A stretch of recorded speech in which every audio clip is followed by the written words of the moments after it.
All right, so what we're starting at the beginning of the percentages, basically there are 4 skills for percentages, and we're going to look at 3 of them today.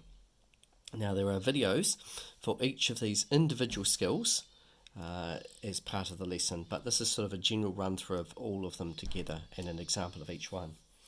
So basically, in many of the percentage problems we face, we will have one of these situations here, whether you'll either know a part amount, a full amount, or a percentage. Now, in order to solve a problem, you'll need to know 2 of them, and I'm going to go through each of the examples. The one that we particularly need for the standard is skill number 2, and your work has been allocated particularly to me to make that bit compulsory. But we'll look at 1 and 3 as well as a full example. So to start with, skill number 1, what we've got is a part amount, a full amount, and we're looking for a percentage. All right, so here it is down here, the example. It says 3 of the 19 students in 11 maths test positive for COVID-19. Now this is a joke, by the way, all right, so please don't take this seriously. What is this as a percentage? So we've got the part value of 3, and we have the whole value of 19, as you'll see here, the part and the full. So our goal is to find the percentage. Now, with these particular ones, I change the word in my mind. What is this as a fraction? All right, so I write down this as a fraction, which is 3 out of 19. And then what I do is I change the fraction into a percentage by timesing it by 100. Now, having a calculator nearby helps, so I'll just reach over and get one of those. So 3 divided by 19 times 100, and that tells me it's 15.78%. I'm going to go 15.8% by the time I round it. So 15.8%. Now, if you accidentally or purposely went 3 ABC 19 times 100, just be aware your answer will come up as a fraction. And so to turn it into a useful decimal, we need to press that F to D button that we looked at last time.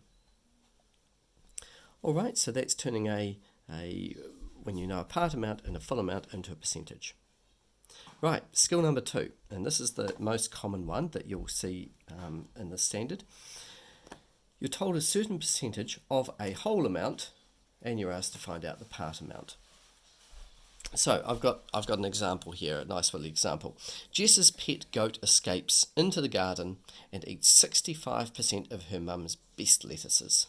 That's Jess's mum, not the goat's mum. There were originally 70 lettuces, and how many were eaten? So the way this works is we write that percentage in some form. Now, I like to use fractions, so I go 65 over 100, but you could go 0.65 and treat it as a decimal. And the way we look at this is 65% of, keyword, of her mum's best lettuces. How many were her best lettuces? They were 70. So again, into a calculator, 65 divided by 100, or 0.65, times 70 equals 45. Oh, now this is interesting. 45.5 is the calculation. So what we're going to have to say, 45.5 is the calculation.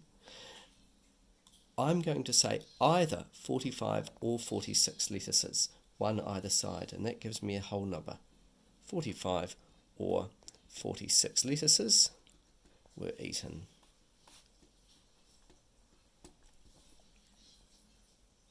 Alright, now finally, this one here. It's quite a challenging one, this one, so there we are. It's when we know a part value and we know a percentage. So a recent COVID-19 contact drove 145 kilometres out of Auckland into Cambridge for fuel on the way home. Obviously they weren't fully charged. Now, when they got to Cambridge, they were 22% of their way home. So how far is it from Auckland all the way to their home? And this is the unitary method. We are told that 22% is 145 kilometres. What we're after is 100%. So, what we do for this is we take a journey via 1%.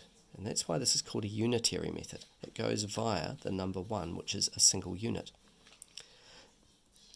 Now, 22 down to 1 requires us to divide by 22. And as long as we do the same here, divide by 22, we're going to get what 1% is. So 145 divided by 22, 1% is 6.59